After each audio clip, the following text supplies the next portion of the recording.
सबको राम राम भाई। आज ये अपनी तीसरी क्लास है अपने फ्री आरसी प्रो कोर्स की।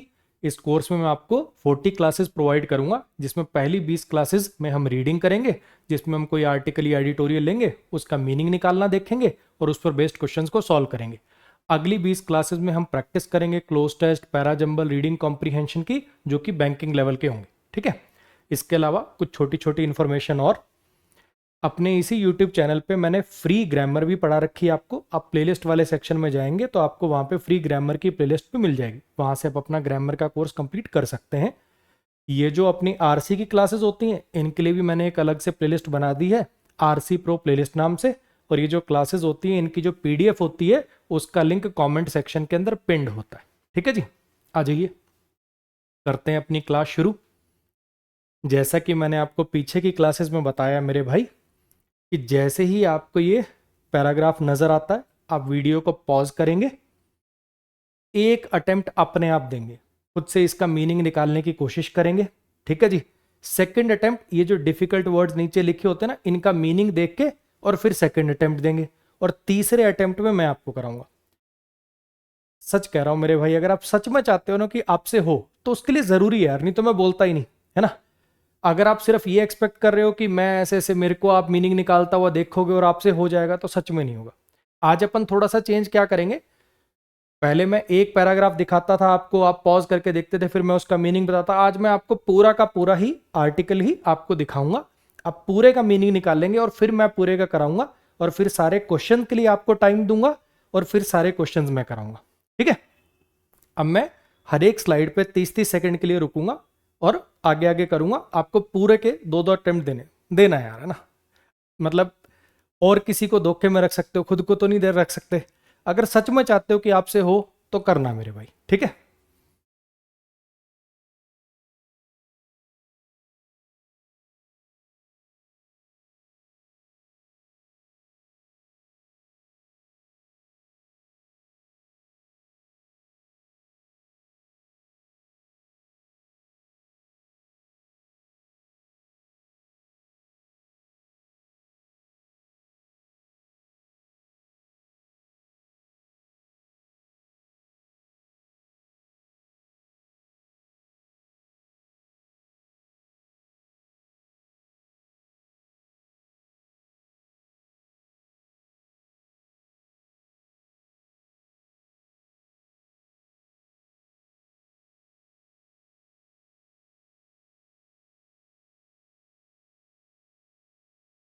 चलो जी, उम्मीद करता हूं कि आप सबने हर एक पैराग्राफ पे 2-2 अटेम्प्ट लगाए होंगे और इससे आप 50-60% तक मीनिंग अपने आप निकाल पा रहे होंगे।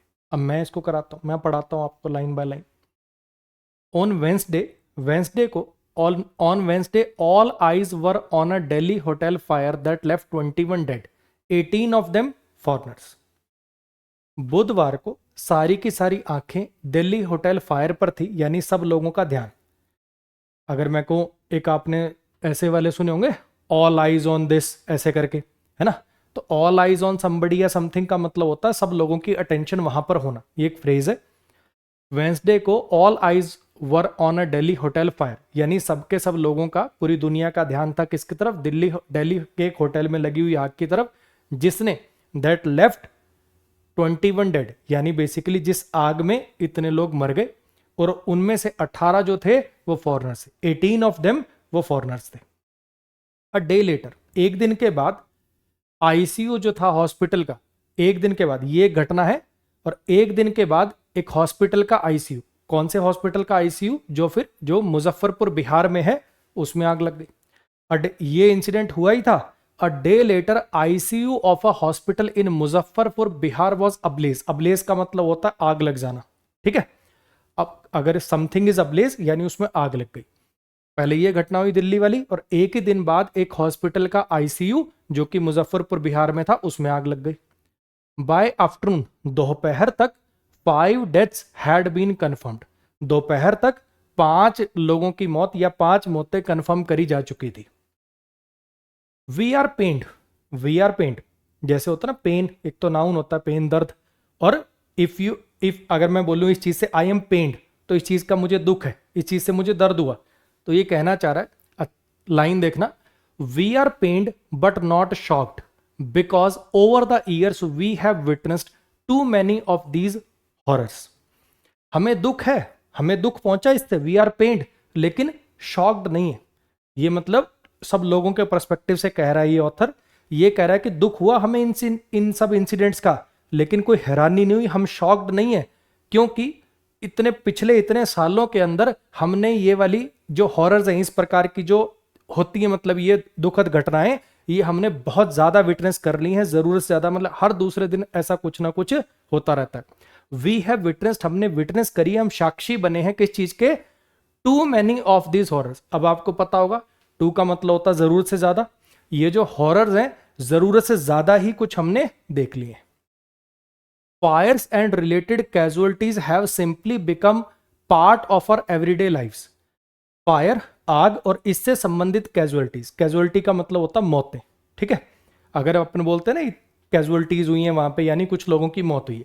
फायर और उससे संबंधित कैजुअलिटी जो हैं वो अब सिंपली बन चुकी हैं पार्ट, हिस्सा हमारी एवरीडे लाइफ्स का। यानी हर रोज कहीं ना कहीं हम सुनते हैं, कभी किसी स्टेट के किसी डिस्ट्रिक्ट में कभी कहाँ आग लग गई, कभी कहाँ आग लग गई, यानी आजकल ये रूटीन सा बन गया है, एवरीडे लाइफ का एक हिस्सा बन गया है।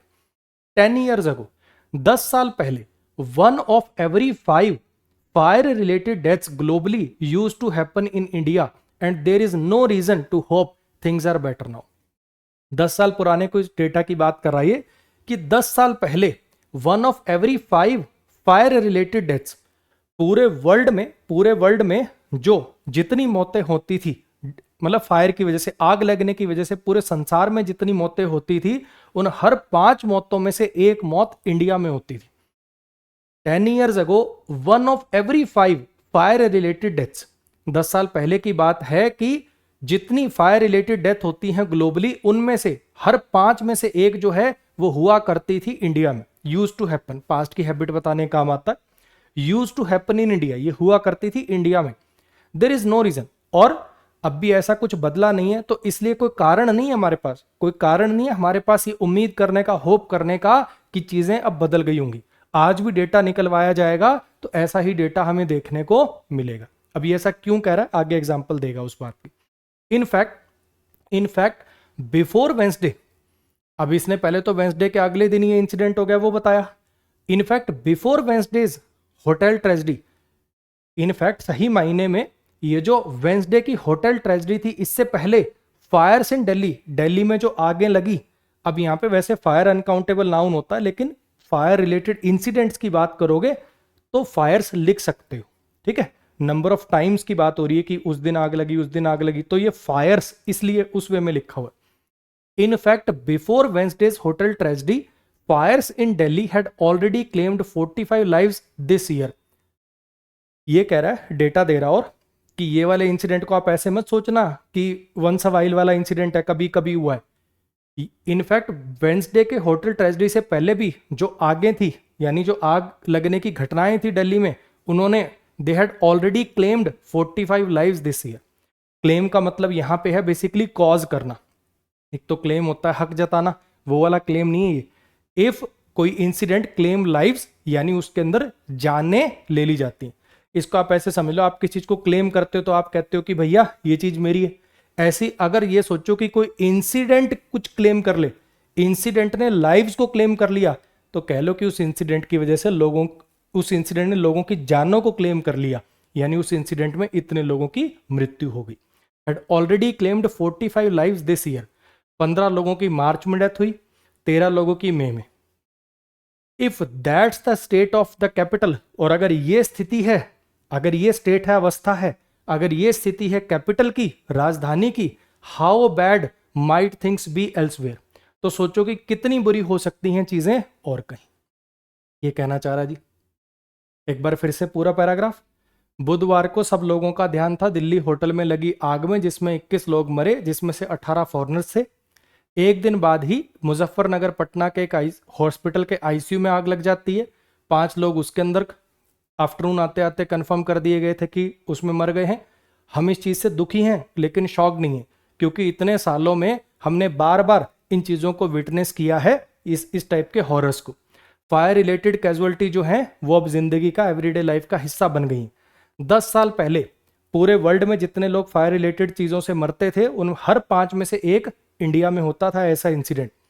और कोई अब ऐसा कुछ बदला नहीं है कि हम होप करें कि अब चीज़ें बेटर हो गई होंगी। इनफैक्ट वेंसडे से पहले भी दिल्ली में जो लगी आगे हैं उन्होंने 15 से ज़्यादा लोगों की जान क्लेम करी है। मार्च में 45 लोगों से ज़्यादा, मार्च में 15 लोग मरे, मई में 13 लोग मरे। और ये स्थिति अगर कैपिटल की है तो सोचो कितनी बुरी स्थिति हो सकती है और कहीं। नेक्स्ट पर आइए। पहले नहीं भी किया था, पिछली बार धोखाधड़ी कर भी दी थी, तो अब पॉज कर दे, अब पॉज कर दे निकम्मे। ठुड्डी के नीचे जो हाथ लगा के ऐसे बैठा है ना, ऐसे आरसी आ जाएगा, चटकी वीडियो देख लूंगा, तो जब तक खुद नहीं करेगा नहीं आएगा। मत अपने आप को धोखा दे, मत देख इससे अच्छा वीडियो यार, क्यों टाइम भी लगा रहा है और फिर उसका रिजल्ट भी ना मिले, फिर क्या फायदा है। चलो आ जाओ। This is not a rhetorical question, ये कोई रिटोरिकल क्वेश्चन नहीं है। अब यहां पे मैं एक छोटी सी बात बोलता हूं, ठीक है। अब ये रिटोरिकल क्वेश्चन आपको नहीं पता इसका मीनिंग क्या होता है। दिक्कत यही है कि बच्चे को जैसे ही एक लाइन का मीनिंग समझ में नहीं आता ना, वो वहीं पसर जाता, अरे भाई हमसे तो ना हो रहा। एक बार तो इसको पूरा पढ़ता, उस एक लाइन के मीनिंग से क्या ऐसा फर्क पड़ जाएगा। बाकी तेरे को 60-70% समझ में आया ना, एक वो भी समय आएगा लगातार अगर तू रीडिंग करेगा, अपनी वोकैब पे काम करेगा, तो एक वो भी समय आएगा जब तेरे को पहली बार में 100% समझ में आएगा। बस यही हिम्मत और कॉन्टिन्यूटी से लगे रहने का गेम है आरसी के अंदर। बाकी सब ग्रामर में आपको बड़ा इंस्टेंट रिजल्ट मिल जाता है। आपने एक चैप्टर पढ़ा, नाउन चैप्टर पढ़ा, उसके क्वेश्चन लगाए, हो गए, आपको एक ग्रेटिफिकेशन मिलेगी, अरे भैया हो गया। वोकैब में आपने पढ़ा, 500 वर्ड पढ़े, प्रीवियस ईयर पेपर लगाए, दिखने लगे, अरे भैया हो गया। यहां ऐसी कोई चीज नहीं है जो इमीडिएट इफेक्ट दे दे, इसीलिए आपको ये पोर्शन दिक्कत मतलब डराता है, इसीलिए इसके अंदर दिक्कत होती है कि बहुत जल्दी हार मान जाते हो आप लोग। तो ऐसे मान लो कोई एक वर्ड आ गया, अब जैसे ये अगले में आ गया प्री डिस्पोजिंग फैक्टर आ गया, आपको नहीं समझ में आया तो क्या हो जाएगा, एक लाइन नहीं समझ में आएगी तो पूरा पढ़ तो सही, तेरे को 70% समझ में आए, 60 आए, 50 आए, 40 आए, फिर भी हिम्मत मत हार। आओ, ये कोई रिटोरिकल क्वेश्चन नहीं है। अब रिटोरिकल क्वेश्चन का मतलब क्या होता है, ये कहना चाह रहा है कि ये कोई ऐसा सवाल नहीं है जो सिर्फ बस बोलने के लिए बोला गया है, सच में इसका जवाब चाहिए। कुछ लोग होते हैं जैसे रिटोरिक स्टेटमेंट क्या होती है, थोड़ा सा कह लो कि शो ऑफ के लिए, मतलब हाइप बनाने के लिए बोली जाने वाली स्टेटमेंट। तो ऐसे ही रिटोरिक क्वेश्चन ये कह रहा है कि ये जो सवाल मैं पूछ रहा हूं ना, कि भैया अगर देश की राजधानी में ये हाल है तो बाकी जगह कितनी बुरी स्थिति होगी। तो ये कोई रिटोरिकल क्वेश्चन नहीं है, ऐसा क्वेश्चन नहीं है जो बस मैंने ऐसे बोलने के लिए बोल दिया, सच में वैलिड ऑथेंटिक क्वेश्चन है जिसका जवाब दिया जाना चाहिए। In 2023, WHO said more than 1 million Indians are moderately or severely burnt each year. 2023 में वर्ल्ड हेल्थ ऑर्गेनाइजेशन ने कहा कि 1 मिलियन से ज़्यादा इंडियन, 1 मिलियन से ज़्यादा भारतीय मॉडरेटली या सिवियरली जलते हैं हर साल। हर साल कहने का मतलब किसी की बहुत ज़्यादा जल जाते हैं, कुछ लोग इतने जल जाते हैं कि मर ही गए, कुछ सिवियर बर्न, कुछ मॉडरेट बर्न। टोटल एक साल में 10 लाख लोगों को आग से कोई ना कोई रिलेटेड इंसिडेंट होता है इंडिया में। And the reason isn't geography, और इसका कारण कोई ज्योग्राफी नहीं है, इसका कारण कोई ज्योग्राफी नहीं है, मतलब हमारी लोकेशन नहीं है देश की। We aren't so fire prone because of some natural disadvantage.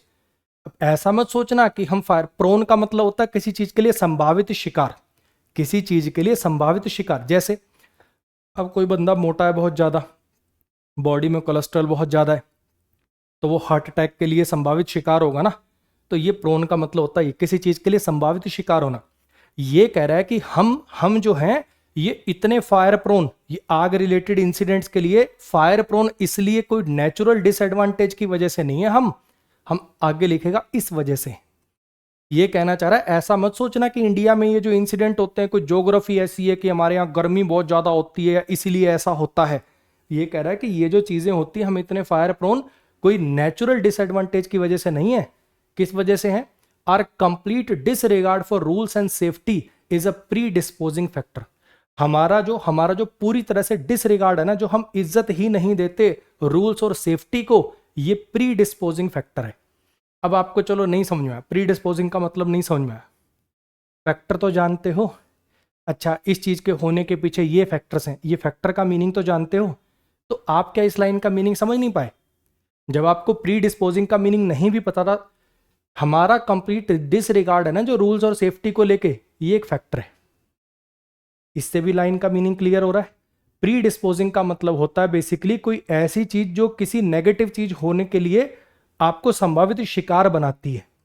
देखो, factors that make someone more vulnerable to certain outcome, disease etcetera, किसी नेगेटिव चीज के होने के लिए ये प्री डिस्पोजिंग फैक्टर है। कहने का मतलब जो आगे चल के ये फायर रिलेटेड इंसिडेंट होते हैं, जो दुर्घटनाएं होती हैं, इनके लिए हमें संभावित शिकार बनाती हैं। क्या चीजें? हमारे अंदर जो बिल्कुल डिसरिगार्ड है रूल्स और सेफ्टी को लेकर। अदरवाइज वरना ये जो डब वाली में आग लगी थी, डब वाली में आग लगी थी 1995, otherwise the Dabwali fire of 1995 should have been the mother of all lessons. बहुत अच्छी लाइन है। ये कह रहा है ये जो हमारे मन में जो अल्टीमेट डिसरिगार्ड, कंप्लीट डिसरिगार्ड है ना रूल्स और सेफ्टी को लेकर, ये मेन कारण है कि हम आग से रिलेटेड इंसिडेंट्स के लिए प्रोन है। वरना अगर ये डिसरिगार्ड ना होता हमारे मन में रूल्स और इन चीजों को लेके, तो वरना ये जो डब वाली में आग लगी थी 1995 में, ये तो मदर ऑफ ऑल लेसन्स होती। मतलब जो कुछ चीज गलत होती तो उससे आप एक सीख लेते हो, है ना। मान लो कोई बंदा है, गाड़ी तेज चलाता है, वो चलाता रहा, एक दिन उसका एक्सीडेंट हो गया तेज स्पीड की वजह से, तो वो सीख लेगा ना कि इस चीज की वजह से जान भी जा सकती है, तो अगली बार धीरे चलाएगा। तो ये कहना चाह रहा है कि हम सीखते नहीं है, हमारे अंदर बहुत डिसरिगार्ड है। अगर सच में हम ये चीजों के बाद अकल लग जाती हमें, तो ये जो डब वाली में इंसिडेंट हुआ था, ये तो मदर ऑफ ऑल लेसन्स होती। जितनी सीख हमें मिल सकती है उसकी मां के रूप में काम करती, यानी तो हमारे लिए सबसे बड़ी सीख होती अगर हम सीखना चाहते तो। अब उस इंसिडेंट के बारे में बता रहा है कि it was a schools prize distribution function. वो एक स्कूल का प्राइज डिस्ट्रीब्यूशन फंक्शन था। The enclosure was made of cloth. तो वो जो टेंट टाइप का बनाया गया, वो एनक्लोजर मतलब कोई ऐसा एरिया जिसको ढक दिया गया है, वो एनक्लोजर जो था वॉज मेड ऑफ क्लोथ, वो कपड़े का बना हुआ था। It was packed way beyond capacity. It was packed जैसे होता ना मूवी हॉल पूरा पैक्ड था, है ना। तो इट वॉज पैक्ड यानी वो जो एरिया था जहां पे लोग बैठे थे वो पैक्ड था वे बियॉन्ड कैपेसिटी, उसकी कैपेसिटी से कहीं ज्यादा। यानी अगर वहां पे 400 लोग बैठ सकते हैं तो आपने वहां पे 2000 लोग भर दिए। And one of its 2 exits was closed for VIPs. उससे निकलने के 2 रास्ते थे, 2 एग्जिट थे, और उन 2 में से भी एक जो था वो बंद कर रखा था वीआईपीज के लिए, कि यहां से सिर्फ वीआईपी एंट्री हो सकती है, बाकी लोग नहीं आ सकते। बैरिकेडिंग वगैरह लगा रखी होगी कि वीआईपी साहब आएंगे तब हटा देंगे। तब आग लगी तो एकदम जब भागते हैं तो वो बैरिकेडिंग ही रुकावट की तरह से काम कर देती है। एक के ऊपर एक लोग गिरने लग गए, पीछे वाले भाग ही नहीं पाए, वो आग में जल के मर गए। रिजल्ट क्या हुआ जी इसका? इन सब चीजों का रिजल्ट क्या हुआ कि वो एनक्लोजर कपड़े का बना हुआ था, जरूरत से ज्यादा लोग भर रखे थे। जो एग्जिट एंट्री है उसमें से भी एक, पहली बात तो थी 2, उसमें से भी एक ब्लॉक कर रखी थी वीआईपी के लिए। इसका परिणाम क्या हुआ? 446 लोग मर गए जब एनक्लोजर में आग लगी। जब उस टेंट टाइप स्ट्रक्चर में आग लगी तो 446 लोग मर गए। पूरा फिर से देख लो, ये कोई रिटोरिक क्वेश्चन नहीं है। 2023 के अंदर WHO ने कहा कि 1 मिलियन से 10 लाख से ज्यादा लोग हर साल मॉडरेटली या सीवियरली आग रिलेटेड या बर्न होते हैं, जलते हैं इंडिया में। और रीजन इसका कोई ज्योग्राफी नहीं है, हम ये आग को लेके प्रोन किसी नेचुरल डिसएडवांटेज की वजह से नहीं है। हमारा जो कंप्लीट डिसरिगार्ड है रूल्स और सेफ्टी को लेकर, वही ये प्रोन बनाने के लिए प्रायर फैक्टर है, इसकी वजह से होता है ऐसा। वरना जो डब वाली में आग लगी उससे वो तो जितनी हमें सीख मिलनी चाहिए उनकी माँ होती है, यानी सबसे बड़ी सीख होती वो तो हमारे लिए स्कूल प्राइज डिस्ट्रीब्यूशन का फंक्शन था। एनक्लोजर कपड़े का बना हुआ था, जरूरत से ज्यादा कैपेसिटी भर रखी थी, 2 ही एग्जिट थे, उनमें से भी एक वीआईपी एंट्री के लिए ब्लॉक था, जिसका रिजल्ट हुआ कि 446 लोग मर गए जब एनक्लोजर में आग लगी।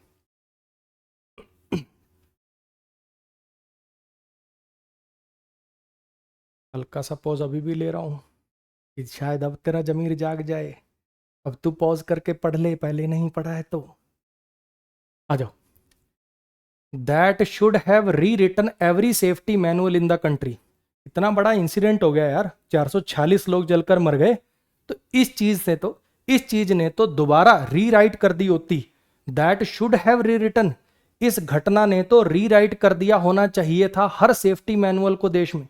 इस देश में जितने फायर रिलेटेड सेफ्टी मैनुअल्स हैं, जो रूल बुक बना रखी है सेफ्टी मैनुअल, तो उनको तो दोबारा लिख देना चाहिए था, यानी सारे नॉर्म्स चेंज कर देने चाहिए थे। आपने भी अक्सर देखा होगा, जब भी ऐसा कुछ होता है, कभी किसी कोचिंग में आग लग गई, कभी कुछ हो गया, कभी किसी स्कूल में आग लग गई, कभी कहीं मार्केट में आग लग गई, तो उसके बाद 5-7 दिन बड़ी अफरा तफरी रहेगी, उस इलाके की सारी वो दौरे होंगे, फायर एक्सटिंग्विशर है कि नहीं चेक करेंगे, 4 दिन बाद सब ठंडा। तो वही वो कहना चाह रहा है कि हम सीखते नहीं है चीज़ों से। तो वो जो इतनी बड़ी घटना हुई डब वाली, तो वो तो भाई उसने तो दोबारा लिख दी होनी चाहिए थी सारी की सारी सेफ्टी मैनुअल इस देश की, लेकिन नहीं। दिल्ली का जो फ्लरिश स्टे B&B है, अब वापस वो दिल्ली वाले इंसिडेंट पे आ गया।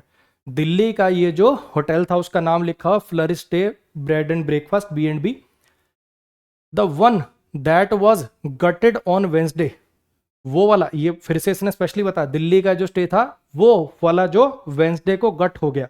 गट का मतलब क्या होता है बेसिकली, जिसके अंदर का सब कुछ जल जाए। गट जब वर्ब होती है वैसे अंदर का सब कुछ जल जाए नहीं, मतलब जला देना। एक तो गट फीलिंग वाला आपने सुना होगा, पेट, वहां से याद कर सकते हो। आपके पेट में क्या होता है, आपके पेट में एसिड होती है, वो खाने को अंदर से पूरी जला देती है, तो वैसे करके आप याद कर सकते हो। गट जब वर्ब होती है तो उसका मतलब होता है किसी बिल्डिंग वगैरह के अंदरूनी हिस्से को पूरा डिस्ट्रॉय कर देना। तो वो जो ये जो होटल था वही वाला जो गट हो गया, कहने का मतलब जिसके अंदर पूरा अंदर का हिस्सा पूरा खत्म हो गया वेंसडे को, उसमें भी सिर्फ एक ही एग्जिट था, उसमें भी सिर्फ एक ही एग्जिट था। 2019 में अनाज मंडी की आग जो थी ऑल्सो इन दिल्ली, वो भी दिल्ली में थी, 45 worker died because one of the 2 staircases in the building was blocked with combustible goods. ये एग्जाम्पल दे रहा है सारे के सारे कि भैया हम सीखते नहीं, इतने सारे इसने इंसिडेंट्स बताए कि ये वाला जो होटल था इसमें भी एक ही एग्जिट था, आग लगी तो लोगों के पास वही एक एग्जिट था, मेन आग अगर वहीं लग गई तो फिर लोग निकले कहाँ से, बाहर कैसे निकले। अनाज मंडी में जो आग लगी जिसमें 45 वर्कर्स मर गए, बिकॉज क्यों मरे, क्योंकि भैया वहां से निकलने की 2 सीढ़ियां थी, और 2 में से जो एक सीढ़ियां है, स्टेयर केसेस मतलब सीढ़ियां, 2 में से जो एक सीढ़ी थी, one of the 2 staircases वो ब्लॉक हुई पड़ी थी कंबस्टिबल गुड से, ऐसे गुड से जिसमें आग लग सकती। कंबस्टिबल सब्सटेंस आपने सुना होगा, ज्वलनशील, जिसमें आग लग सकती है। 2 सीढ़ियां बाहर निकलने की और 2 में से भी एक ब्लॉक है, और वहां पे भी आपने ऐसी चीजें रख रखी हैं जिनमें आग लग सकती है। द सेम ईयर, उसी साल में 22 स्टूडेंट जो हैं died in Surat Takshashila arcade because their makeshift 4th floor coaching centre was a tinder box with plastic walls, ceilings and no escape route. उसी साल में 22 स्टूडेंट्स मर गए सूरत की इस इंस्टीट्यूट में, इस कोचिंग में, क्योंकि उनका जो मेकशिफ्ट, कहने का मतलब जुगाड़ू काम चलाऊ, जो 4th फ्लोर का कोचिंग सेंटर था वॉज अ टिंडर बॉक्स, वो एक टिंडर बॉक्स था। अब ये आपको नहीं पता, ठीक है, लेकिन हल्का फुल्का तो आइडिया तो लग रहा है कि कुछ तो ऐसा कहना चाह रहा है कि भैया आग लगने के लिए प्रोन था, वो संभावित शिकार था। टिंडर बॉक्स होता क्या बच्चे, अब गूगल करके देखना, कोई फोटो वीडियो आपको मिले। पुराने जमाने में जब ये माचिस वाचिस का आविष्कार नहीं हुआ था ना, तो एक पत्थर होता है एक टाइप का, उसको फ्लिंट बोलते हैं, और ऐसे स्टील टाइप का लेके उस पर जब ऐसे मारते हैं ना तो चिंगारियां उठती हैं। तो क्या करते थे, जैसे आग वाग जलाने के लिए, जल्दी आग जलाने के लिए क्या करते थे, जैसे कोई कॉटन टाइप की चीज ले ली, वो फ्लिंट पकड़ा, पत्थर पकड़ा, ऐसे वो स्टील वाली ऐसे मोटा सा सब्सटेंस लिया, ऐसे ऐसे करके चिंगारी उठाते थे और उससे आग जलती थी। और ये तीनों चीजें, फ्लिंट हो गया, ये हो गया, थोड़ा आग जलाने का सामान, इन तीनों चीजों को एक डिब्बे में रखते थे, और इस डिब्बे का नाम होता था टिंडर बॉक्स। तो ये कहना चाह रहा है मेरे भाई, उसी साल में 22 स्टूडेंट्स मर गए सूरत के तक्षशिला आर्केड में, क्योंकि उनका जो वो जो जुगाड़ू सा 4th फ्लोर कोचिंग सेंटर था वो एक टिंडर बॉक्स की तरह काम किया उसने। यानी वो पूरा एक ऐसा ढांचा बन गया जो बना ही था आग लगाने के लिए, जैसे जिसमें प्लास्टिक की दीवारें थी और सीलिंग थी, और कोई भी एस्केप रूट, कोई भी बाहर निकलने का रास्ता नहीं था।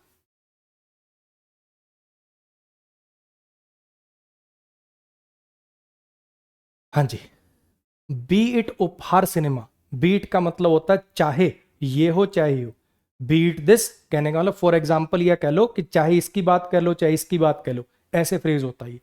बीट उपहार सिनेमा, चाहे बात कर लो आप उपहार सिनेमा के 1997 में, या कोलकाता के AMRI हॉस्पिटल की 2011 में। फायर जो है, ये जो आग की घटनाएं होती हैं, turned fatal whenever they are nursed by stupidity and greed. ये जो आग लगने की घटनाएं होती हैं ये फेटल में कन्वर्ट हो जाती हैं। टर्न का मतलब होता हो जाना, है ना। जैसे ही टर्न ओल्ड, वो बूढ़ा हो गया, ऐसे टर्न फेटल यानी वो फेटल साबित होती हैं। चाहे कोई भी ये उपहार सिनेमा या कोई भी ऐसे ही कोई भी घटना का आप एग्जाम्पल ले लो, ये जो आग होती हैं ये फेटल में कन्वर्ट हो जाती हैं, यानी फेटल जिसमें के अंदर कैजुअलिटी हो जाए, जिसमें लोग मर जाएं, वो फेटल टर्नआउट होती हैं जब भी इनको नर्स किया जाता है। अब नर्स करने का मतलब होता है किस चीज को सपोर्ट करना, है ना। पालन, जैसे बच्चे को नर्स करते हो, बच्चे की नर्सिंग करते हो, तो आप काइंड ऑफ उसको सपोर्ट करते हो, उसको नर्चर करते हो। ऐसे ही ये जो घटनाएं होती है ना आग लगने की, ये फेटल हो जाती हैं जब इन्हें सपोर्ट किया जाता है, जब इन्हें सहारा मिलता है बेवकूफी और ग्रीड का, स्टूपिडिटी और लालच का। अब उसका कैसे एग्जाम्पल दे रहा है ये, हाउ इट इज पॉसिबल, ये कैसे पॉसिबल है, how it is possible that a B&B with permission for 6 rooms operates 25। ये कैसे पॉसिबल है कि ऐसा एक होटल, ऐसा एक ब्रेड एंड ब्रेकफास्ट, ये B&B शॉर्ट फॉर्म होती है, ब्रेड एंड ब्रेकफास्ट होटल वगैरह उनको बोलते हैं, छोटे होटल। तो ये कैसे पॉसिबल है कि B&B जिसके पास परमिशन थी 6 रूम्स की, वो चला रहा था 25? ये कैसे पॉसिबल है? इफ अथॉरिटीज, अगर authorities whose job is to make whose job is to make safety checks have eyes only on checks, fires in the factory, hotels, hospital, markets won't stop। Line देखना क्या है, ये जो इतना portion है whose से लेकर यहां तक का, ये इसके लिए एडजेक्टिव की तरह से काम कर रहा है। अगर अथॉरिटीज, कौन सी authorities, whose job is to make safety checks, जिनका काम है सेफ्टी चेक्स करना, अगर अथॉरिटीज जिनका काम है सेफ्टी चेक करना, have eyes on only for checks, अगर उनकी निगाहें सिर्फ चेक पर रहेंगी, अगर उनकी निगाहें सिर्फ चेक पर रहेंगी, क्या कहना चाह रहा है कि अगर उनकी निगाहें सिर्फ रिश्वत पर रहेंगी, तो ये जो आग लगती है ना, ये जो फायर इंसिडेंट्स होते हैं, जो फायर्स होती हैं फैक्ट्री में, होटल में, हॉस्पिटल में, मार्केट्स में, ये नहीं रुकेंगी। अगर वही अथॉरिटी जिनका काम है सेफ्टी चेक करना, उनकी आंखें सिर्फ गड़ी रहेंगी चेक्स पर, रिश्वत पर, तो ये जो आग लगती है फैक्ट्री में, इनमें ये कभी नहीं रुकेंगी। एंड व्हेन दे अकर, और जब ये होती हैं, are deficient fire fighting infra, और जब आग लगती है ना, तो हमारा डेफिशिएंट का मतलब क्या होता है, जिसमें किस चीज की कमी हो, है ना। डेफिशिएंसी तो सुना होगा, विटामिन डी की डेफिशिएंसी होगी ऐसे करके। तो अगर जब आग लगती है तो हमारा जो डेफिशिएंट फायर फाइटिंग इंफ्रा है, फायर फाइटिंग अग्निशमन मतलब आग बुझाने के लिए जो प्रक्रिया होती है, फायर फाइटर्स आपने वर्ड सुना होगा, जो वो गाड़ी आती है लाल से रंग की, उसमें जो लोग काम करते हैं, आग बुझाने काम करते हैं, फायर फाइटर्स कहलाते हैं। क्या करते हैं वो, फायर फाइटिंग करते हैं, आग से लड़ाई करते हैं, यानी आग को बुझाते हैं।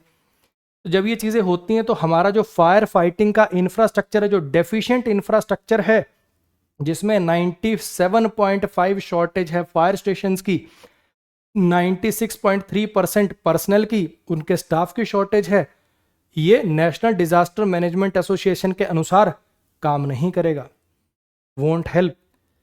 पहली बात तो स्टूपिडिटी से होती हैं चीजें, और होने के बाद चलो हो भी गई, उसके बाद उसको कंट्रोल में करने का भी हमारा जो इंफ्रास्ट्रक्चर है वो मजबूत नहीं है। हमारे पास फायर स्टेशंस की कमी है, हमारे पास वहां पे काम करने वाले लोगों की कमी है, और नेशनल डिजास्टर मैनेजमेंट का कहना है कि वो पूरा नहीं पड़ता, वो मदद नहीं कर पाता, क्योंकि इतनी इसमें कमी है।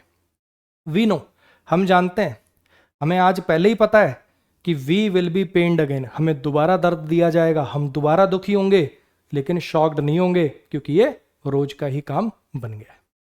ठीक है जी, ये था जी अपना पूरा का पूरा आज का आर्टिकल। जिनको नहीं पता है उनको बता देता हूँ मेरे भाई, ये 2 मेरी किताबें आती हैं, एक है ग्रामर के क्लास नोट्स, चाहे आपने यूट्यूब पे मेरे से कोर्स किया हो, चाहे आपने मेरा कोई पेड कोर्स ले रखा हो, तो अगर आप खुद से नोट्स बना सकते हो बहुत अच्छी बात है, समय है, स्किल है, अच्छे नोट्स बनाइए। नहीं बना सकते हैं तो ये डिटेल्ड नोट्स हैं। ऐसी ग्रामर की प्रैक्टिस की मेरी ये बुक आती है, जिसमें चैप्टर वाइज प्रैक्टिस भी, मिसलिनियस प्रैक्टिस भी है। दोनों बुक का सैंपल पीडीएफ मेरे इसी वीडियो के डिस्क्रिप्शन में आपको मिल जाएगा। उस सैंपल पीडीएफ को देखिए, अगर आपको बुक काम की लगे तो ले सकते हैं, कोई ज़बरदस्ती नहीं। चलो जी, अब क्या करना जी आपको, मैं लास्ट 2 क्लासेस से थोड़ा थोड़ा भूल जाता हूँ, 3 क्वेश्चन के बाद मुझे याद आता है कि आपको क्वेश्चन सॉल्व करने के लिए टाइम देना था। तो मेरे भाई आज मैं आपको 10 के 10 क्वेश्चन पहले दिखा रहा हूँ। ठीक है, जैसे आपको पैसेज दिया ना मैंने 30-30 सेकंड, ऐसे ही हर एक क्वेश्चन पे मैं 10 से 15 सेकंड रुकूंगा। आप अच्छा रहेगा कॉपी पेन लेके अगर अटेम्प्ट करके देखें आज 10 में से कितने नंबर आते हैं आपके, पॉज करते चलना और उसको अटेम्प्ट करना। ठीक है, करो ट्राई।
ये एक नए टाइप का क्वेश्चन है, डरना मत, बस आराम से पढ़ो, देखो क्या लिखा हुआ है, बस तुम पढ़ दो।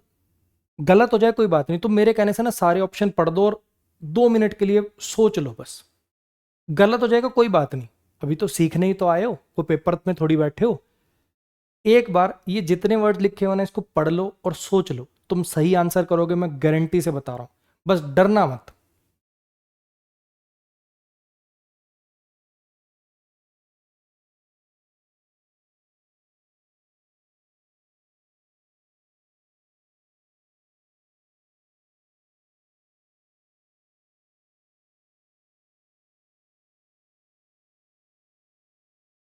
चलो जी, अटेम्प्ट कर लिया आपने क्वेश्चंस, आ जाओ अब मैं डिस्कस कर देता हूँ इनको। शुरुआत में जैसे हम देखते हैं कुछ इजी क्वेश्चंस होते हैं, फिर मॉडरेट होते हैं, है ना, फिर थीम टोन टाइटल वाले और ग्रामर वाला क्वेश्चन होता है। मैं शायद आज बोलना भूल गया, एक बार फिर बोल देता हूँ भाई। आप देख रहे होगे क्लासेस का जो लेवल है वो ऐसे ऐसे ऐसे ऐसे चल रहा है वो। अगर आप सोचो डे 1 पे ही मैं SBI PO का, है ना, या फिर और कोई और इससे अपने क्या बोलते हैं वो कैट वैट के रीडिंग कॉम्प्रिहेंशन सॉल्व करा दूं, कैसे पॉसिबल है, खुद सोचो।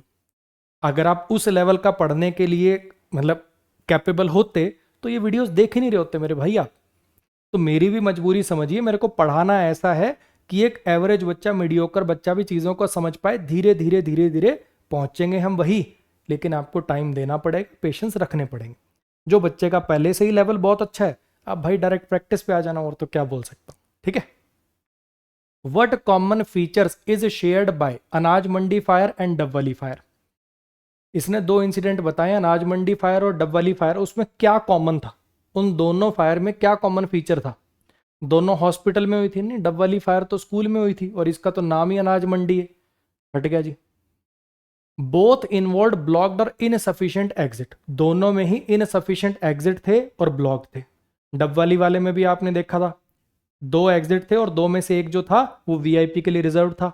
और ये अनाज मंडी वाले में भी क्या था, एक एग्जिट के ऊपर कंबस्टिबल गुड्स रखे हुए थे। ये आएगा जी अपना आंसर।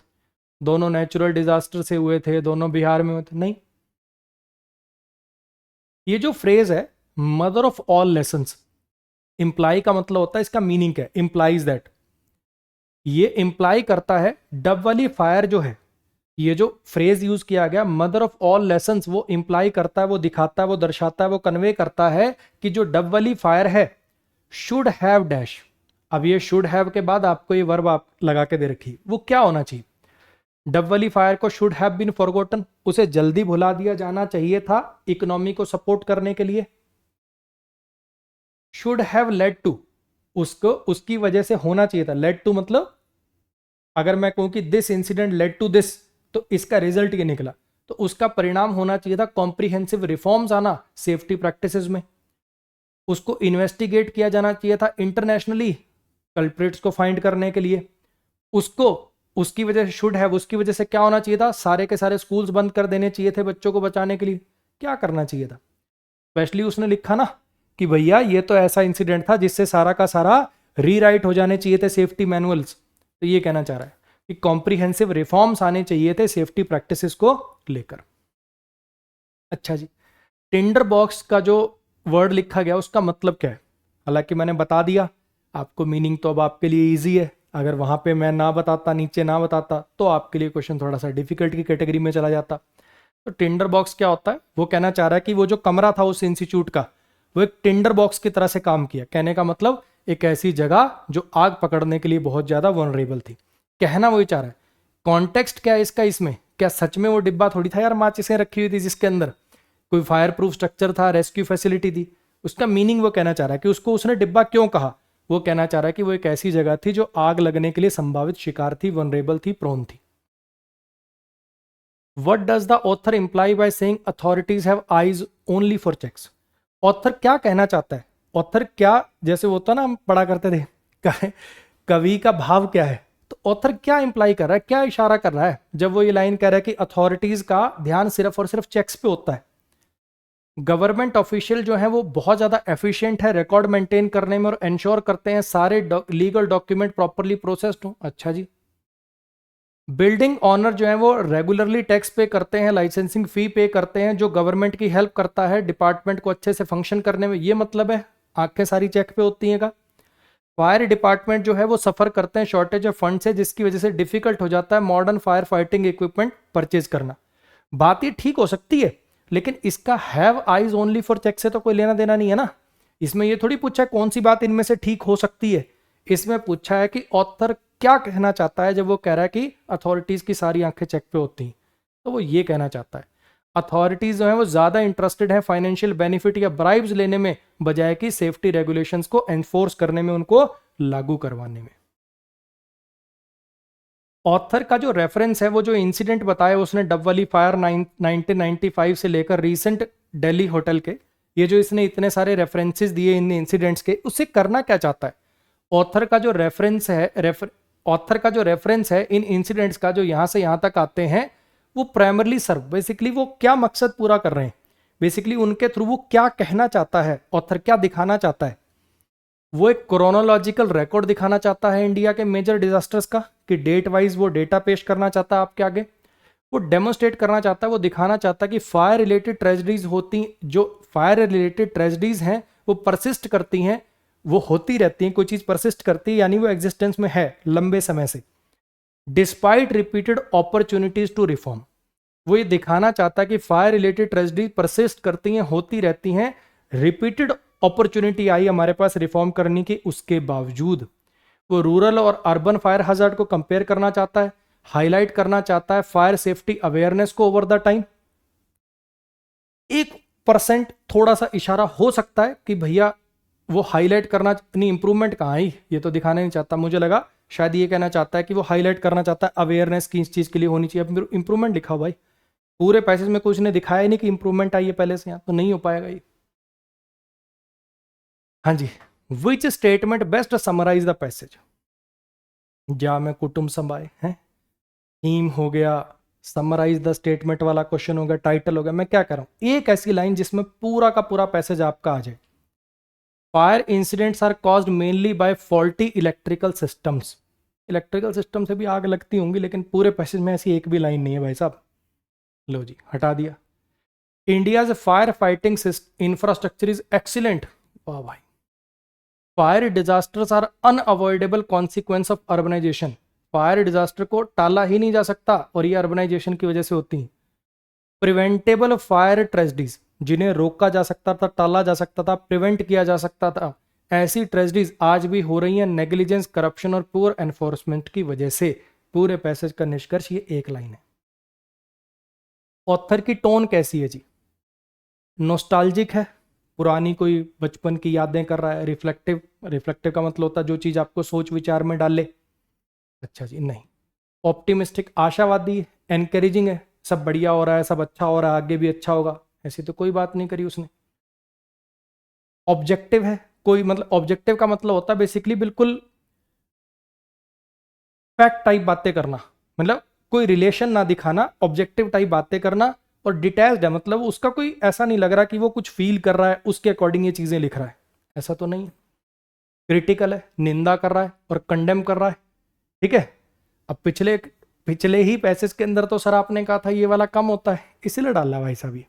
पिछले मैंने कहा 99% आपको न्यूट्रल या ऑप्टिमिस्टिक ऐसी टोन नजर आएंगी, वहां पे मैंने कहा भी 99%, 1% मैंने कहा था पत्थर की लकीर नहीं है भैया, ऐसे आर्टिकल भी लिखे जाते हैं एग्जाम वगैरह में, कह सकते हो 100 अगर आर्टिकल आएंगे तो एक ऐसा देखने को मिलेगा, लेकिन आ सकता है, ठीक है। ये न्यूज़पेपर का ही आर्टिकल है, द हिंदू का, टाइम्स ऑफ इंडिया का, किसी का एडिटोरियल है ये आज का जो है, देख लेना।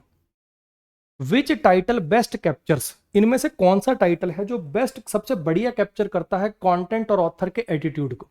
टाइटल बताना, समरी और टाइटल, समरी थीम टाइटल एक ही बात है, बस वो नाम अलग देने वाली बात है। आप खाली एक चीज को पकड़ो कि मेरे भाई एक लाइन ऐसी कौन सी जिसमें पूरा पैसे समझ जाएगा। फायर एक अनअवॉइडेबल हजर्ड है मॉडर्न लाइफ का, टाला नहीं जा सकता जी इसको। एवोल्यूशन फायर सेफ्टी का इंडिया में, फायर सेफ्टी का एवोल्यूशन, पॉजिटिव बातें हैं, पहले ये इतना ही था अब ये हो गया ये हो गया, ऐसी कोई बात। अर्बन ग्रोथ और public infrastructure, flames of negligence, negligence की लपटें, why India keeps repeating the same mistakes. हाँ जी, इनमें से स्ट्रक्चर कौन सा फॉलो हो रहा है। मैंने आपको कहा अगर आप इस क्वेश्चन से डरे नहीं ना, तो मैं गारंटी से बता रहा हूँ सही हुआ होगा आपका ये। देखना जरा, प्रॉब्लम बताई, हाँ एक दिक्कत बताई, उसका हिस्टोरिकल बैकग्राउंड बताया, चलो ये भी मान लेता हूँ कि चलो ये डब वाली फायर और ये पुरानी बात है, चलो मैंने मान लिया। इकोनॉमिक एनालिसिस, पैसे वैसे इकोनॉमिक से रिलेटेड कुछ बात, ना जी। सॉल्यूशन दिया उसने लास्ट में, ना जी, रेस से बाहर कर दिया। अच्छा कोई स्टैटिस्टिकल सर्वे बताया उसने, डेटा वेटा दिया ऐसा कुछ, हालांकि इतना ऐसा कोई डेटा की फॉर्म में रिप्रेजेंट, चलो मान लेता हूं मैं इसको। इंटरनेशनल कंपैरिजन उसने कहीं किया, पॉलिसी रिकमेंड करी उसने ऐसा होना चाहिए वैसा होना चाहिए, ना जी। पर्सनल एक्सपीरियंस बताया कोई, नहीं पर्सनल एक्सपीरियंस तो कोई नहीं था, कोई उसने इमोशनल अपील नहीं करी, कोई साइंटिफिक एक्सप्लेनेशन नहीं दी, ये हुआ था जी। इंसिडेंट बताया, फिर उसने एविडेंस दिए लार्जर पैटर्न के, कि एक पैटर्न चला आ रहा है भाई, बहुत सारे इंसिडेंट बता के। फिर उसने कॉजेज बताए कि ऐसा क्यों होता है, और फिर इंस्टीट्यूशन को क्रिटिसिज्म किया उनका, उनकी निंदा करी, उनकी कमियां बताई, क्रिटिसाइज किया उनको।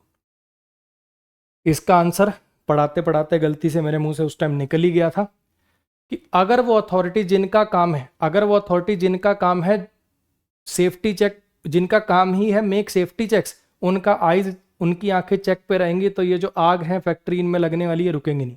अब ये हुज वाला जो है ये मेरे भाई इतना, ये आप देख पा रहे हो अथॉरिटीज नाउन के लिए एडजेक्टिवल क्लॉज की तरह से काम कर रहा है। जो नाउन की विशेषता बताए वो एडजेक्टिव होता है, और पूरा का पूरा क्लॉज जब एडजेक्टिव की तरह से काम कर दे तो वो एडजेक्टिवल क्लॉज हो जाता है, ठीक है। इसलिए इसको कह रहे हैं रिलेटिव एडजेक्टिवल क्लॉज। जिनको ये क्लॉज फ्रेज नहीं पता, एडजेक्टिवल क्लॉज क्या है, एडवर्बियल क्लॉज क्या है, नाउन क्लॉज क्या है, तो मेरे भाई जैसे मेरे इसी यूट्यूब चैनल पर एक प्लेलिस्ट बनी हुई है न्यू पैटर्न क्लासेस नाम से, उसमें टाइप्स ऑफ सेंटेंसेस है, कॉम्प्लेक्स, कंपाउंड, कंपाउंड कॉम्प्लेक्स क्या होता है, ऐसी एक टाइप्स ऑफ क्लॉजेज की भी एक वीडियो है, आप उसको देख सकते हैं। उम्मीद करता हूं कि मज़ा आ रहा होगा, ठीक है। और एक चीज़ आप स्पेशली और नोटिस कर रहे होंगे, ये वीडियोस मैं जानबूझ के रिकॉर्डेड डालता हूं क्योंकि मुझे आप लोगों का एक भी सेकंड खराब नहीं करना है, ना कोई टॉपिक से इधर उधर की बात जिस, और सही बताऊं तो मैं कोई एंटरटेनमेंट भी प्रोवाइड नहीं करता भाई, कि बीच बीच में आपका मन लगाए रखने के लिए कुछ करूं, क्योंकि मैं चाहता हूं कि इस वीडियो को देखें ही सिर्फ पढ़ने वाले बच्चे, कम आए व्यूज चलेगा मेरे को, देखें ही सिर्फ पढ़ने वाले, ठीक है। पढ़ने वाले देखेंगे, सिलेक्शन उन्हीं का होना है, फिर वो बाद में रिकमेंड करेंगे अरे वो आरसी वाली एक अमन सर की प्लेलिस्ट थी, ठीक, और मेरा काम हो जाएगा। सिंपल, मेरा यही फंडा है। अच्छा लगे बुरा लगे, मैं आपको मन नहीं लगवा सकता, मैं आपको सिंपल सोबर प्लेन भाषा में, अपने एक लहजे में पढ़ा सकता हूँ। जो पढ़ने वाले हैं उनको ज़रूर फ़ायदा दिख रहा होगा। अभी तो 3 ही क्लासेस हुई हैं, तुम 40 क्लासेस लगाना, आपके दिल से आवाज़ आएगी कि सर जो आरसी को लेकर डर था वो ख़त्म हो गया, ठीक है। अपना स्कोर, क्लासेस कैसी लग रही हैं कमेंट करके ज़रूर बताइएगा। ये आपका कमेंट ही है जो मोटिवेटेड रखेगा 40 तक जाने में। जैसे आपको मोटिवेशन चाहिए, मुझे भी नंबर ऑफ व्यूज़ का, कमेंट्स का मोटिवेशन चाहिए भाई, थोड़ी सी खुराक। ठीक है, मिलेंगे अगली क्लास में। Good night.